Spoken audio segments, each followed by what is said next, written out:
are the ones who produce a serpent from their staff. However, the staff, the serpent that is from Aaron's staff, swallows up the other staffs, and I believe that was done to prove God's power over whatever power they were working from.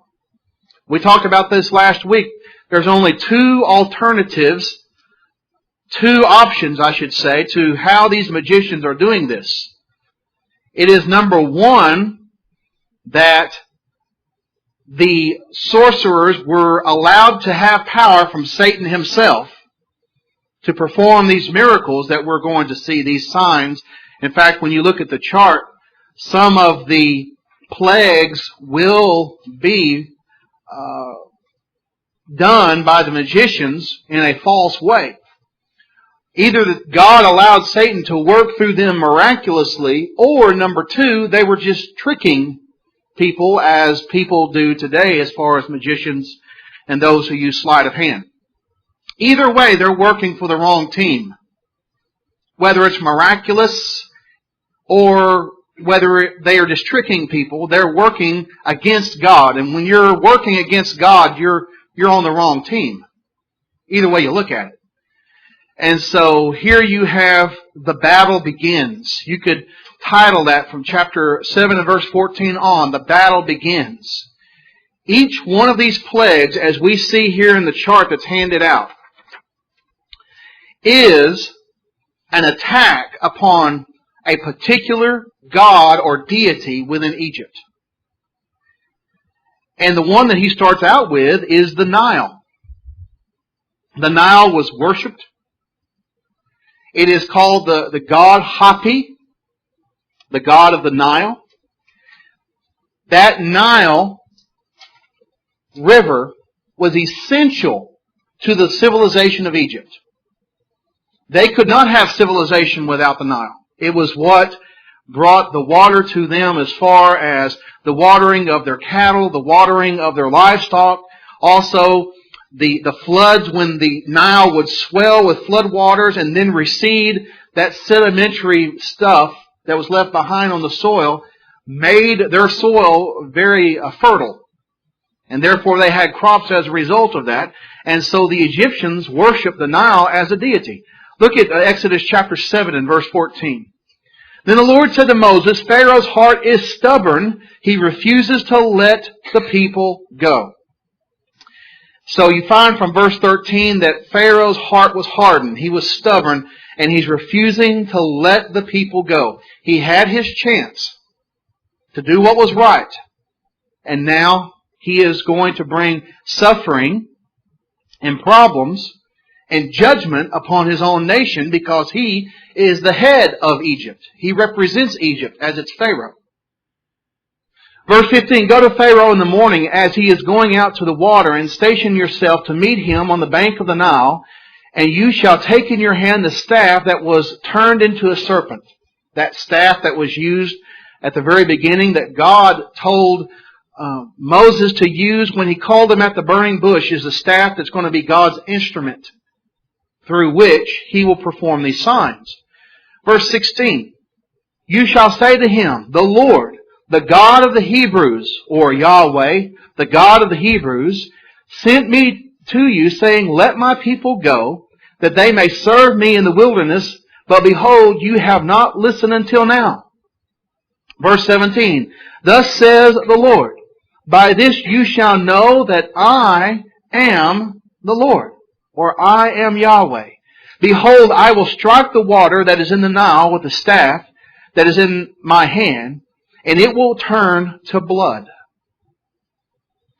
Now, it's very interesting when you watch on television these documentaries about the 10 plagues, whether it be the History Channel or the Learning Channel or the Discovery Channel. They try to explain away all of these plagues as something natural. They don't say they didn't happen.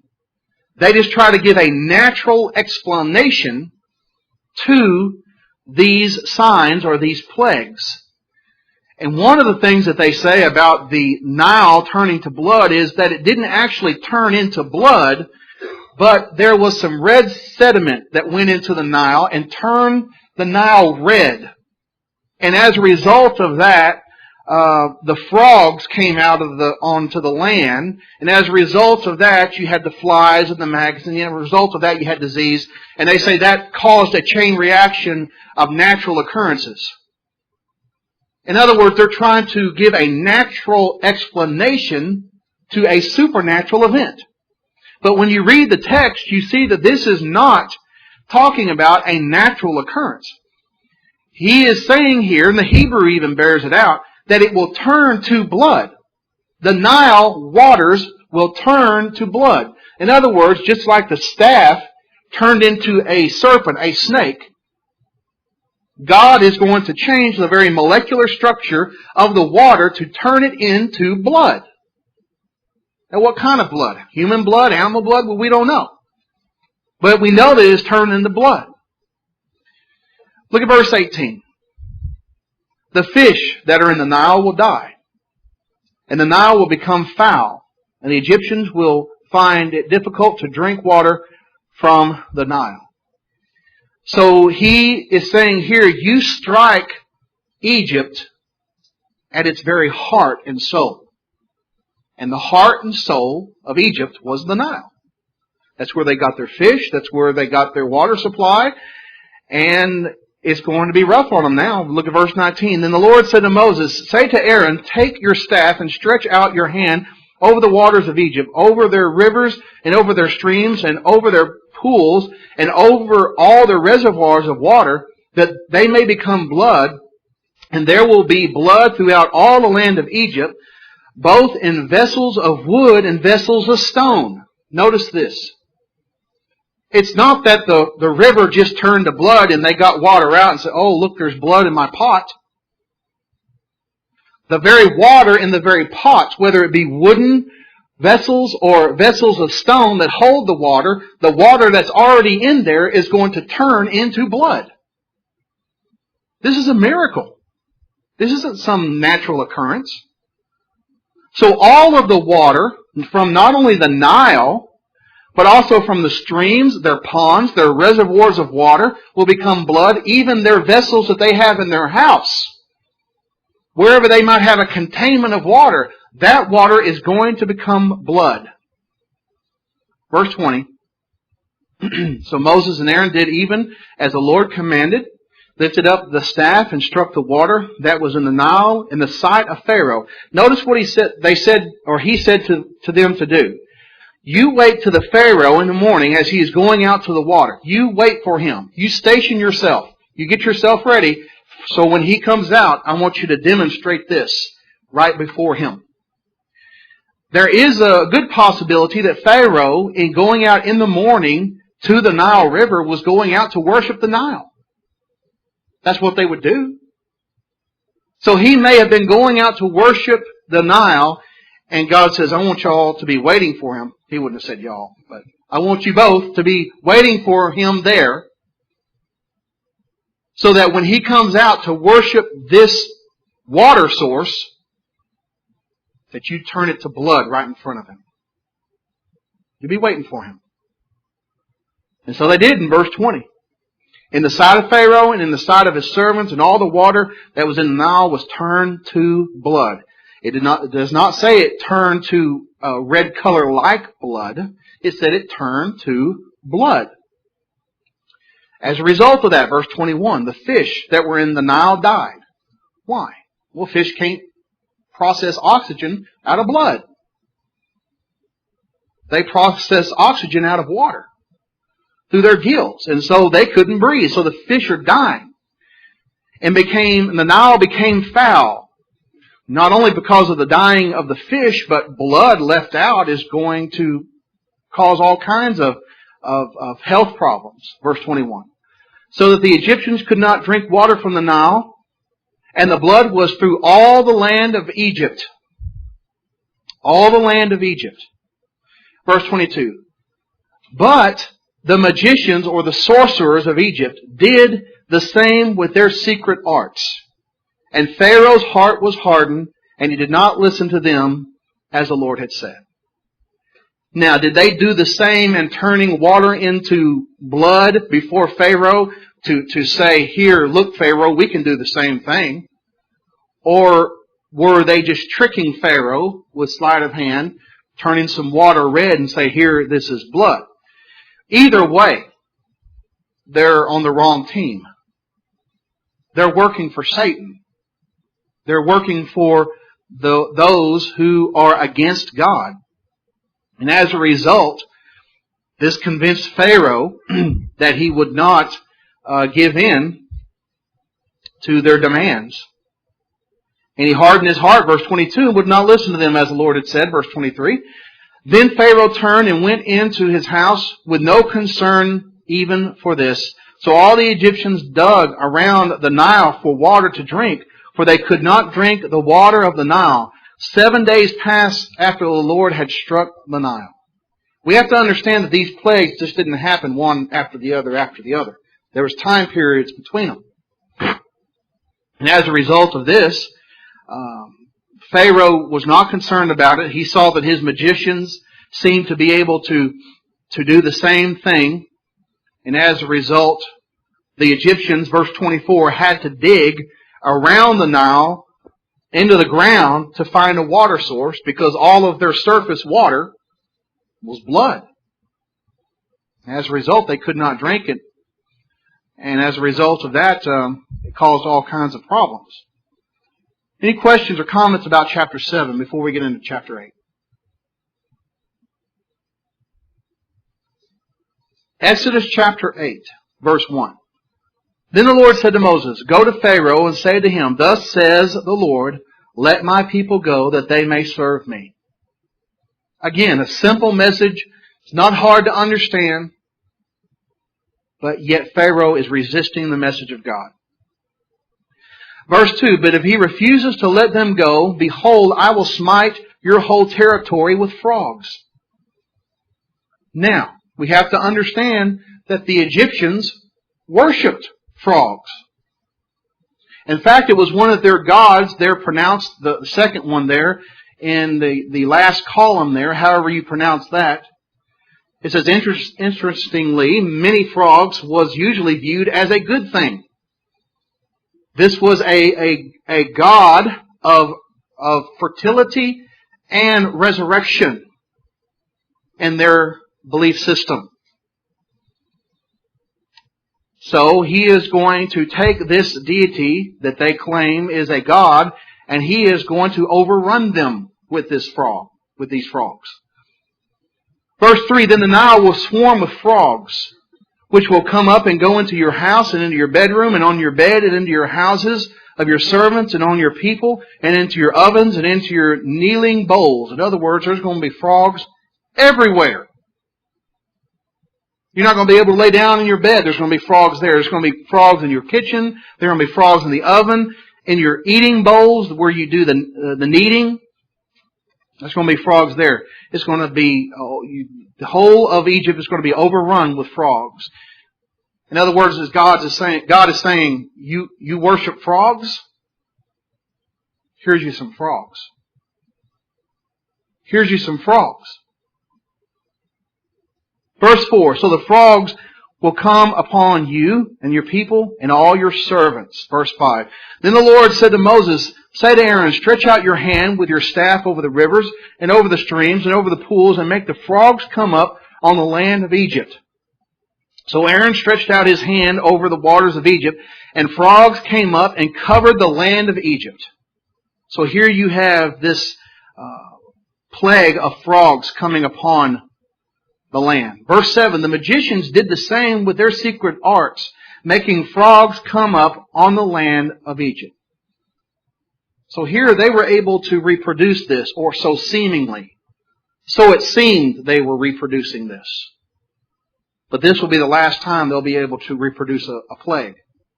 This will be the last time. Verse 8, Then Pharaoh called for Moses and Aaron and said, Entreat the Lord that he remove the frogs from me and from my people, and I will let the people go, that they may sacrifice to the Lord. Verse 9, Moses said to Pharaoh, The honor is yours to tell me. When shall I entreat for you and your servants and your people? that the frogs may be destroyed from you and your houses, that they may be left only in the Nile. You give me the time period, he's saying. Verse 10. Then he said, tomorrow. So he said, may it be according to your word, that you may know that there is no one like the Lord our God, or Yahweh our God. This would be another sign to Pharaoh. Pharaoh gives the word tomorrow, get rid of these frogs. And he's saying, this will happen according to your word, so you'll know that the God of the Hebrews is the one true God. He knows, he's aware of what's going on. In fact, he is the one producing these plagues. Verse 11. The frogs will depart from you and your house and your servants and your people. They will be left only in the Nile. Then Moses and Aaron went out from Pharaoh, and Moses cried to the Lord concerning the frogs which he had inflicted upon Pharaoh. And the Lord did according to the word of Moses, and the frogs died out of the houses and the courts and the fields, so that they piled them in heaps, and the land became foul. I can just imagine. He was going to get rid of the frogs, but he wasn't going to make them disappear. And as a result of that, there were piles of frogs. Verse 14, and the land became foul as a result. Verse 15, but when Pharaoh saw that there was relief, he hardened his heart and did not listen to them as the Lord had said. Is that not like people today? They have this 911 religion. They get in trouble, they cry out to God, and God delivers them from a situation that they have got themselves into as a result of their own foolish decisions. And then when everything kind of calms down and the dust settles, they go back to their old ways. That's how people are. And it's the same human nature for all throughout biblical history. Things had calmed down. Pharaoh had seen that there was relief. He got his heart hardened again. His heart became hard. He became stubborn against the will of God. Verse 16 begins a new plague. Then the Lord said to Moses, say to Aaron, stretch out your staff and strike the dust of the earth, that it may become gnats. Now, some of the old translations say lice. The Hebrew is basically talking about a flying creature, a flying insect. Lice, to my knowledge, I don't know of any species of lice that actually flies. So that's why the New American Standard, from which I'm studying this book out of, translates it gnats, referring to flying creatures. And the Hebrew seems to indicate that's what it's talking about. Throughout all the land of Egypt, verse 17, they did so, and Aaron stretched out his hand. And notice this plague here has no prior warning. No warning or indication to Pharaoh. This is just coming. Just God says to do this. Verse 17, they did so, and Aaron stretched out his hand and his staff and struck the dust of the earth, and there were gnats on man and beast. All the dust of the earth became gnats through all the land of Egypt. Verse 18, the magicians tried with their secret arts to bring forth gnats, but they could not. So there were gnats on man and beast. These were these flying insects that were a nuisance to people and animal. And when you look at the chart there says lice, but it can be translated gnats. Either way, it's going to be a problem, whether it's gnats or lice.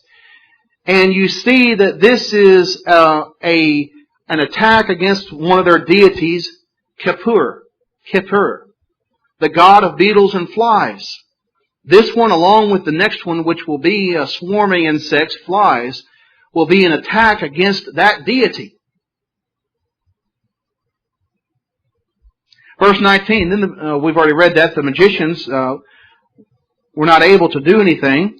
And they said, verse 19, I didn't read this. Then the magician said to Pharaoh, this is the finger of God. Now notice this. They didn't say gods, plural. God, singular. This is the finger of God. These magicians are kind of getting the point. This is God's power. The finger of God is an expression referring to the power of God. As you see in Psalm 8 and verse 3, it says of in Luke 11 and verse 20 that Christ cast out demons by the finger of God. And so it's just an expression showing that this is a work of God. And they use God in the singular, which seems to me that they're getting the point that the God of the Hebrews is doing this, and they're finally realizing we cannot duplicate this. They did with the water turning to blood, they did with the frogs, but they can't do this. And they're not going to be able to do anything else from this point on. Verse 20, Now the Lord said to Moses, Rise early in the morning and present yourself before Pharaoh as he comes out to the water, and say to him, Thus says the Lord, Let my people go that they may serve me.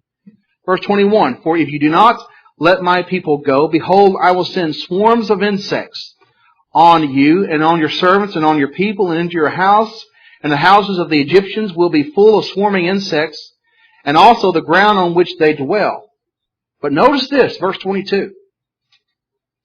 But on that day I will set apart the land of Goshen, where my people are living, so that no swarms of insects will be there, in order that you may know that I am the Lord, I am in the midst of the land. Does that not seem to indicate that the other plagues did affect Israel?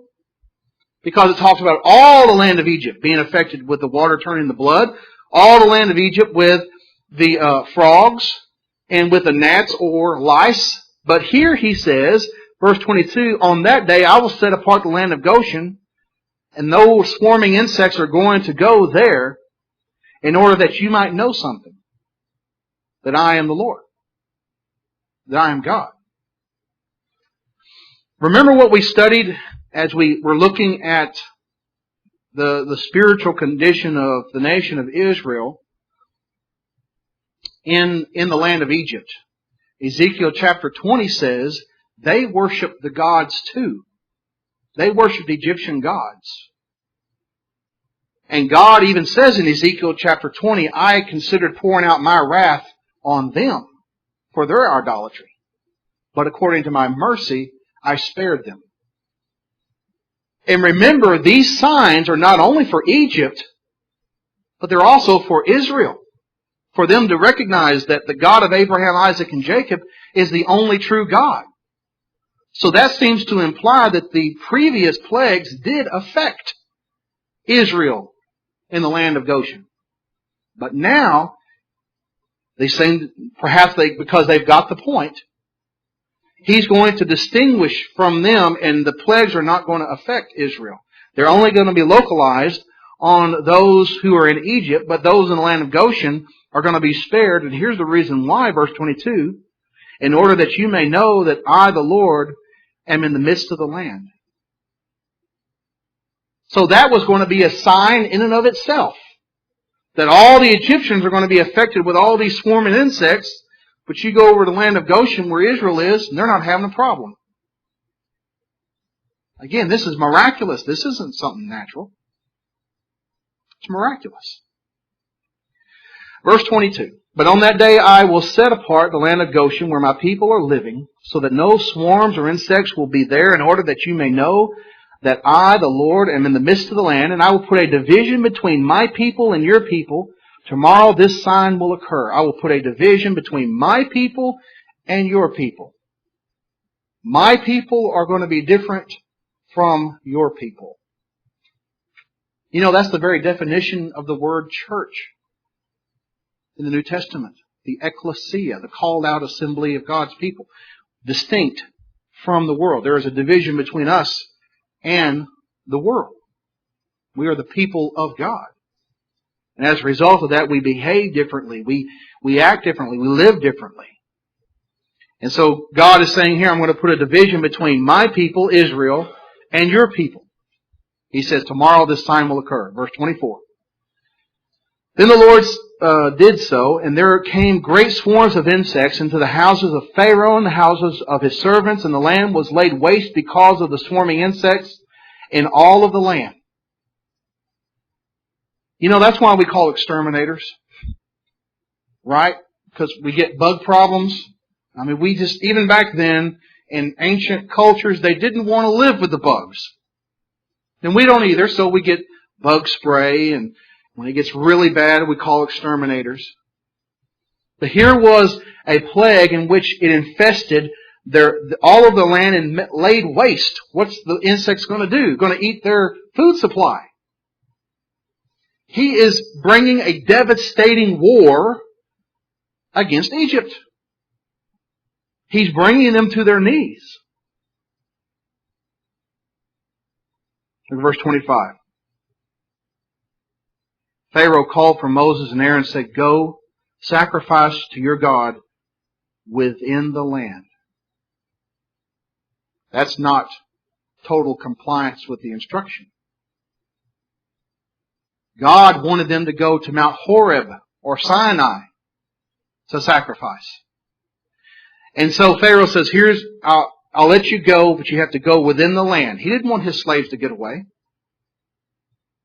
You can go and you can sacrifice to your God, but within the land. That's partial obedience, and partial obedience is total disobedience.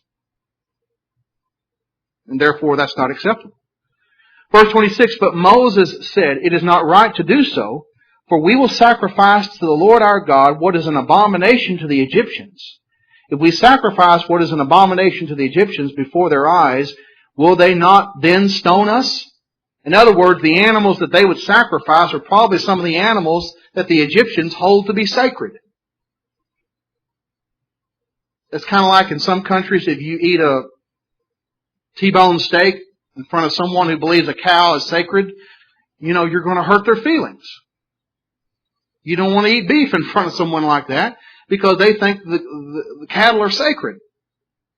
Well, in the same way, the animals that are going to be used in sacrifice are an abomination to the Egyptians to be used for sacrifice. So Moses said, we can't do this in the land because the Egyptians want to kill us. Verse 27, we must go a 3 days journey into the wilderness and sacrifice to the Lord our God as He commands us.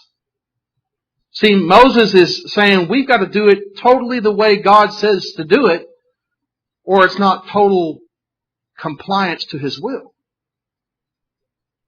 Pharaoh said, you can go, you can sacrifice, but do it here in the land. That's not God's will. And there are many lessons you can take from that. Partial obedience is not enough. We must totally comply with the will of God. Verse 28, and Pharaoh said, I will let you go that you may sacrifice the Lord your God in the wilderness. Only you shall not go very far away. Make supplication for me. Verse 29, then Moses said, behold, I am going out from you, and I will make supplication to the Lord that the swarms of insects may depart from Pharaoh, from his servants, and from the people tomorrow. Only do not let Pharaoh deal deceitfully again in not letting the people go to sacrifice to the Lord. So Moses, verse 30, went out from Pharaoh and made supplication to the Lord. So Pharaoh is wanting supplication. Get rid of these bugs. Get rid of these insects. Verse 31, the Lord did as Moses asked and removed the swarms of insects from Pharaoh, from his servants, and from his people. Not one remained. Here's gratitude for you. Verse 32, but Pharaoh hardened his heart this time also, and did not let the people go. You know, God at the very beginning of this whole process could have struck Pharaoh down dead and delivered the people. Why do you think He's going through this process with Pharaoh?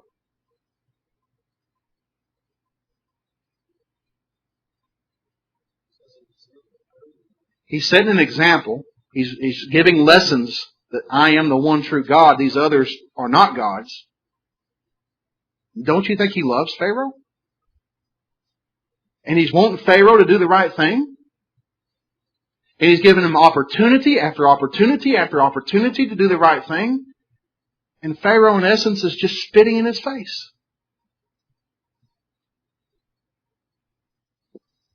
But you reap what you sow.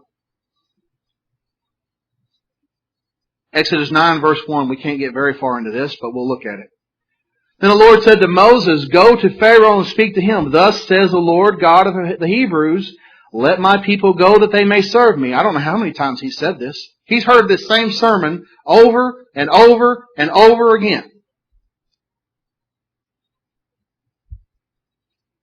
For if you refuse to let them go and continue to hold them, verse 3, behold, the land or the hand of the Lord will come with a very severe pestilence on your livestock, which are in the field, on the horses, on the donkeys, on the camels, on the herds, and on the flocks. Remember, that was how ancient people measured their wealth, and those animals were very important to ancient people. And as far as food, as far as transportation, as far as animals of labor, beasts of burden. And He's going to strike them. And also, they worshipped the sacred bull, Apis. And he was a bull that they worshipped. You can find, you go to these museums and you watch these documentaries, you can see a representation of the sacred bull, Apis, that they worshipped. And isn't it very interesting that the Hebrew people at the foot of Mount Sinai pressured Aaron into making a golden calf? Where did they get that concept from? Egypt. That was the Egyptian influence on them. So God's saying, I'm going to strike your livestock. Verse 4, but the Lord will make a distinction between the livestock of Israel and the livestock of Egypt, so that nothing will die of all that belongs to the sons of Israel. So this plague will not affect Israel.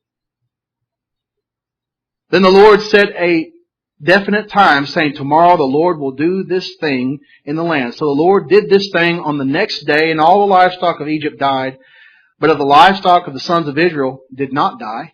Verse 7, Pharaoh sent and beheld, there was not even one of the livestock of Israel dead, but the heart of Pharaoh was hardened, and he did not let the people go. He sent, verse 7 meant, he sent out his servants to go check on Israel's livestock. He sent them out to go look. Is Israel's livestock affected by this plague? And not even one of the livestock of Israel were dead in the land of Goshen. But he hardened his heart and would not let the people go.